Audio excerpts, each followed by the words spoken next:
Imagine करिए जनवरी 24th 1966 Europe का sky completely white hedge से कवर्ड है। टेम्परेचर फ्रीजिंग पॉइंट के अराउंड है और एक Boeing 707 air India flight 101 slowly descend कर रहा है स्विट्जरलैंड के एल्प्स के ऊपर। कॉकपिट के अंदर काम वॉइसेस सुनाई दे रही हैं, इंस्ट्रूमेंट्स नॉर्मल लग रहे हैं, experienced pilots confidently Geneva approach से बात कर रहे हैं। किसी को भी आइडिया नहीं है कि सिर्फ कुछ मिनट्स बाद ये एयरक्राफ्ट लिटरली माउंटेन के अंदर एक्सप्लोड होने वाला है। और इस प्लेन में एक एक्स्ट्रा ऑर्डिनरी पैसेंजर थे। इस एयरक्राफ्ट में बैठे थे इंडिया के most critical scientific mind, the man जिसे लोग the father of India's nuclear program बोलते हैं, होमी जे भाभा। एक ऐसा साइंटिस्ट जो ओपनली कह रहा था कि इंडिया 18 मंथ्स के अंदर न्यूक्लियर बॉम्ब कैपेबिलिटी अचीव कर सकता है, पर फिर सडन क्रैश, नो सर्वाइवर्स और सबसे डिस्टर्बिंग कोइंसिडेंस, सिर्फ 13 दिन पहले इंडिया के प्राइम मिनिस्टर लाल बहादुर शास्त्री की भी मिस्टीरियस डेथ हुई थी ताशकंद में। दो नेशनल फिगर्स, दो sudden deaths in the same month. और फिर डेकेड्स बाद एक controversial CIA linked claim internet पे सर्कुलेट होने लगता है। एलिजिडली एक फॉर्मर इंटेलिजेंस ऑफिसर ने एडमिट किया था कि भाभा को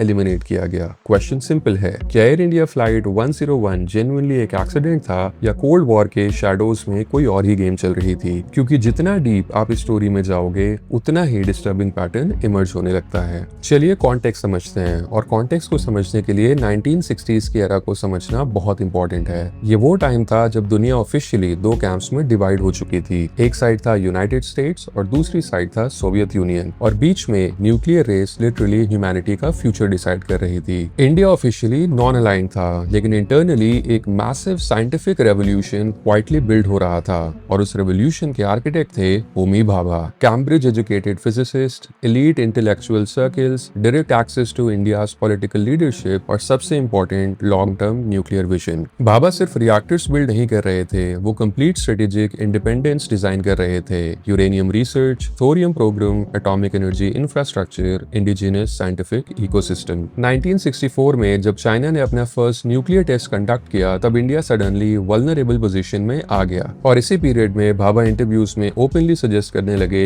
कि इंडिया भी rapidly nuclear weapons capability develop कर सकता है। कोल्ड वॉर एनालिस्ट के लिए ये एक ह्यूज सिग्नल था। अब इधर एक और पैरेलल इवेंट देखिए। जनवरी 11th 1966 ताशकंद एग्रीमेंट साइन होने के कुछ ही घंटे बाद प्राइम मिनिस्टर लाल बहादुर शास्त्री की सडन डेथ हो जाती है सोवियत यूनियन में। Officially heart attack, no postmortem. Public suspicion explode हो जाता है, और एग्जैक्टली 13 दिन बाद भाभा का प्लेन एल्प्स में क्रैश कर जाता है। सडनली इंडिया की टॉप पॉलिटिकल और साइंटिफिक लीडरशिप दोनों गॉन। कोइंसिडेंस मे बी, लेकिन असली गेम तो तब शुरू हुआ जब इन्वेस्टिगेटर्स ने फ्लाइट 101 के फाइनल मोमेंट्स का टेक्निकल रिकंस्ट्रक्शन करना स्टार्ट किया। एयर इंडिया फ्लाइट 101 का एयरक्राफ्ट बोइंग 707 कंचनजंगा था। ये कोई आउटडेटेड मशीन नहीं थी। बोइंग 707 उस एरा का एडवांस्ड लॉन्ग रेंज जेटलाइनर माना जाता था। Multiple international route successfully fly कर चुका aircraft. Flight route relatively standard था, बॉम्बे से departure, immediate stops, final destination London, and crash location Mont Blanc massif. Western Europe का highest mountain region, harsh terrain, extreme weather and dense snow cover. Official investigation के according aircraft controlled flight into terrain का victim हुआ। Simple language में plane mechanically functional था, लेकिन pilots को exact altitude और mountain proximity का इनकरेक्ट असम्पशन हुआ। कॉकपिट रिकॉर्डिंग्स और रेडियो एक्सचेंजेस सजेस्ट करते हैं कि क्रू को लगा वो सेफ डिसेंट ऑल्टीट्यूड पे हैं। Reality, aircraft directly mountain face की तरफ मूव कर रहा था। इम्पैक्ट इतना वायलेंट था कि डेब्री लिटरली ग्लेशियर पे स्कैटर हो गई। और यहाँ से स्टोरी और स्ट्रेंज हो जाती है, क्योंकि मॉन्ट ब्लैंक पे ये पहला एयर इंडिया क्रैश नहीं था। 1950 में भी एक Air India aircraft same mountain region में क्रैश हुआ था। दो Air India aircraft, same mountain range, similar navigation confusion. Investigators ने terrain mapping, radio communication logs, weather reports और डिसेंट प्रोसीजर्स को डीपली एनालाइज किया। Official conclusion mostly pilot error और navigational misunderstanding पे जाके सेटल हुआ। लेकिन कॉन्स्पिरेसी थियरिस्ट एक कंप्लीटली डिफरेंट एंगल पुश करते हैं। उनका आर्गुमेंट सिंपल है, अगर एयरक्राफ्ट के सिस्टम्स फंक्शनल थे, एक्सपीरियंस्ड क्रू प्रेजेंट था और रूट स्टैंडर्ड था, तो fatal error exactly last stage पे ही क्यों हुआ? कुछ रिसर्चर्स ने Geneva air traffic communication timing पे क्वेश्चंस रेज किए। कुछ ने ऑल्टीट्यूड इंटरप्रिटेशन डिस्क्रिपेंसीज हाईलाइट की और कुछ ने सजेस्ट किया कि कोल्ड वॉर इंटेलिजेंस एजेंसीज के पास aviation sabotage capabilities already exist करती थी। अब यहाँ एक इंपॉर्टेंट पॉइंट क्लियर करना बहुत जरूरी है। कोई verified evidence directly sabotage prove नहीं करता। No bomb residue conclusively identified, no authenticated declassified CIA operational file, no official confession as well. लेकिन फिर इंटरनेट पे एक और फ्यूल ऐड होता है। Farmer CIA officer Gregory Douglas और रॉबर्ट क्राउली से लिंक्ड कंट्रोवर्शियल मटेरियल सर्कुलेट होना स्टार्ट हो जाता है। लोग उसे कैजुअली CIA बुक बोलते हैं। उसमें लेजिट क्लेम्स अपीयर होते हैं कि CIA ने भाभा को एलिमिनेट करने में रोल प्ले किया। प्रॉब्लम, बुक की ऑथेंटिसिटी हेवीली डिस्प्यूटेड है। मल्टीपल हिस्टोरियंस उस मटेरियल को अनरिलायबल बोलते हैं। लेकिन कॉन्स्पिरेसी इकोसिस्टम में once a theory enters public imagination, वो परमानेंटली सर्वाइव करती है। और यहीं पे मिस्ट्री सिर्फ एविएशन एक्सीडेंट नहीं रहती, बल्कि कोल्ड वॉर साइकोलॉजिकल बैटलफील्ड बन जाती है। लेकिन असली शॉक अभी भी बाकी था, क्योंकि जब एक्सपर्ट्स ने जियोपॉलिटिकल टाइमिंग को डिकोड करना स्टार्ट किया तो पूरा पैटर्न और डार्कर होने लगा। अब थोड़ा टेक्निकल लेयर्स को डिस्कस करते हैं। 1960s का एविएशन आज के GPS वर्ल्ड जैसा नहीं था। Modern aircrafts constantly satellite positioning use करते हैं, टेरेन अवेयरनेस सिस्टम्स होते हैं, ऑटोमेटेड वार्निंग्स होती हैं। 1966 में पायलट्स हेवीली डिपेंड करते थे radio navigation aids, barometric altitude readings, timing calculations और एयर ट्रैफिक कोऑर्डिनेशन पे। Mont Blanc region specially dangerous माना जाता था, क्योंकि वहाँ टेरेन एलिवेशन रैपिडली चेंज होता है, वेदर विजिबिलिटी डिसेप्टिव हो सकती है और स्नो रिफ्लेक्शंस और क्लाउड डेंसिटी पायलट्स को स्पेशल इल्यूशन दे सकते हैं। ऑफिशियल एनालिसिस के अकॉर्डिंग फ्लाइट 101 क्रू ने एक क्रिटिकल असम्पशन गलत लिया regarding their exact position relative to the mountain. Essentially उनको लगा एयरक्राफ्ट सेफ कॉरिडोर में डिसेंड कर रहा है, जबकि एक्चुअल ट्रेजेक्टरी स्लाइटली ऑफसेट थी। और एविएशन हिस्ट्री में ऐसे एक्सीडेंट्स रेयर नहीं है। Controlled flight into terrain CFIT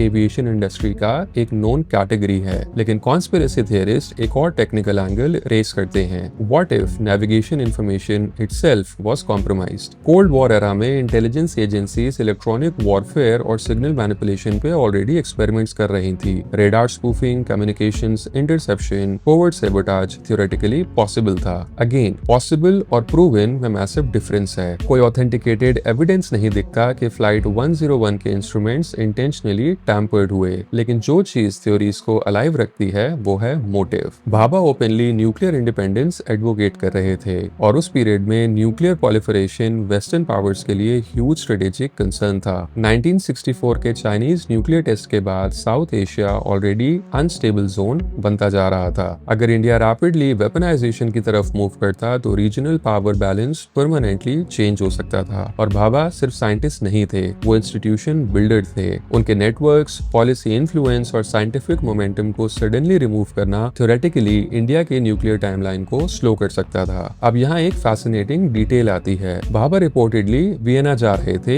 international atomic energy related meetings के कॉन्टेक्स्ट में, meaning he was not an isolated academic researcher, he was an active player of global nuclear diplomacy ecosystem. अब दूसरी side देखिए, जनवरी 1966, India politically vulnerable, Shastri gone, uncertainty in leadership transition, cold war tension peak पे, और इसी exact moment पे India के top nuclear strategist भी suddenly disappear हो जाते हैं। कॉन्स्पिरेसी नैरेटिव्स इसी कोइंसिडेंस पे सर्वाइव करते हैं। ह्यूमन ब्रेन पैटर्न सर्च करता है, स्पेशली जब दो हाई प्रोफाइल डेथ्स एक ही मंथ में हो जाएं। लेकिन रैशनल एनालिसिस भी इक्वली इंपॉर्टेंट है। 1960s के एविएशन सेफ्टी स्टैंडर्ड्स आज के कंपैरिजन में बहुत वीक थे। माउंटेन अप्रोचेस डेंजरस थी, वेदर सीवियर था और investigation records mostly accident explanation support करते हैं। तो फिर दसियों साल बाद भी ये थ्योरी क्यों अलाइव है? Because unanswered questions emotionally powerful होते हैं। No black and white closure, no universally trusted investigation, no definitive proof either way. Exactly वही जोन जहां कॉन्स्पिरेसी कल्चर ग्रो करता है। और फिर इंटरनेट एज में फ्रैगमेंट्स कंबाइन होने लगते हैं। Shastri death mystery, CIA allegations, cold war paranoia, nuclear politics, plane crash data, सब एक जाइंट नैरेटिव में मर्ज हो जाता है। लेकिन जब हम जियोपॉलिटिक्स और इंटेलिजेंस ऑपरेशंस का एक्चुअल कोल्ड वॉर लैंडस्केप देखते हैं, तब समझ आता है कि लोग इतनी इजीली सस्पिशियस क्यों हो गए। कोल्ड वॉर को अगर एक चेस बोर्ड की तरह समझे तो न्यूक्लियर साइंटिस्ट किंग से कम वैल्यूएबल नहीं होते। यूनाइटेड स्टेट्स को डर था अनकंट्रोल्ड न्यूक्लियर एक्सपेंशन का। सोवियत यूनियन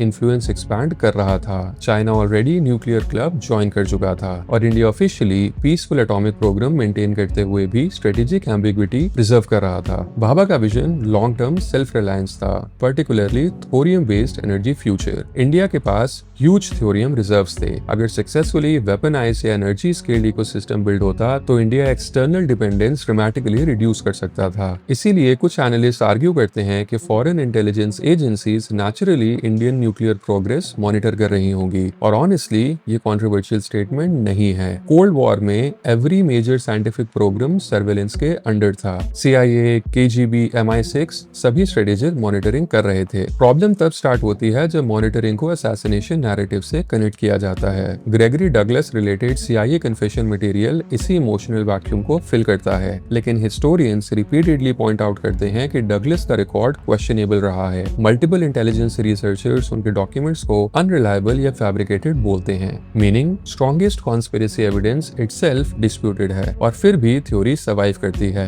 क्योंकि पब्लिक ट्रस्ट ऑलरेडी वीक था। Shastri death, transparency issues, no postmortem debates, political secrecy, cold war, disinformation culture, सब ने मिलके एक फर्टाइल ग्राउंड क्रिएट किया। लेकिन एक अनकंफर्टेबल ट्रूथ भी है, हिस्ट्री में intelligence agencies genuinely covert operations execute कर चुकी हैं world wide. Regime changes, assassination attempts, scientific espionage, तो public imagination automatically extreme conclusions पे जंप कर जाता है। लेकिन रिस्पॉन्सिबल एनालिसिस का मतलब है स्पेक्यूलेशन और एविडेंस के बीच क्लियर लाइन मेंटेन करना, और currently direct assassination proof absent है। फिर भी एक क्वेश्चन बचता है, मॉडर्न टेक्नोलॉजी के एरा में क्या सच परमानेंटली हिडन रह सकता है? 2026 में हमें AI surveillance, satellite imaging, data reconstruction और एडवांस फॉरेंसिक एनालिसिस के एरा में एग्जिस्ट करते हैं। तो लॉजिकली क्वेश्चन आता है, अगर कॉन्स्पिरेसी थी तो अब तक एक्सपोज हो जानी चाहिए थी। रियलिटी थोड़ी कॉम्प्लिकेटेड है। कोल्ड वॉर इंटेलिजेंस आर्काइव्स का ह्यूज पोर्शन अभी भी क्लासिफाइड है। मेनी ऑपरेशंस फ्रैगमेंटेड डॉक्यूमेंटेशन के बेसिस पे होते थे। कुछ रिकॉर्ड्स इंटेंशनली डिस्ट्रॉय भी किए गए। Second problem, aviation evidence itself incomplete है। मॉन्ट ब्लैंक ग्लेशियर डेकेड्स तक डेब्री प्रिजर्व करता रहा। इवन रिसेंट ईयर्स में क्लाइंबर्स को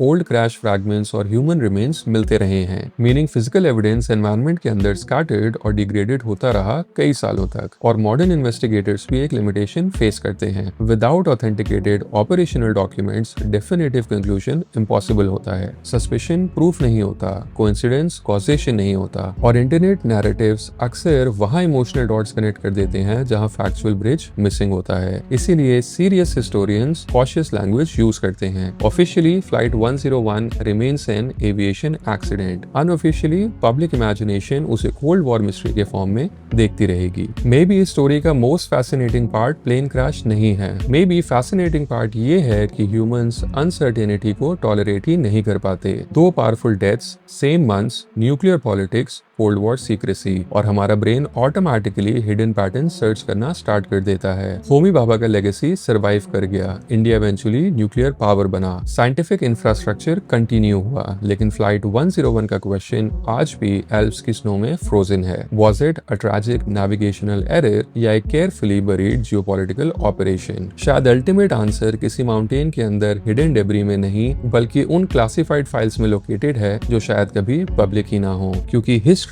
कभी कभी सिर्फ इवेंट्स रिमेंबर नहीं करती, वो अनआंसर्ड क्वेश्चंस भी प्रिजर्व करती है।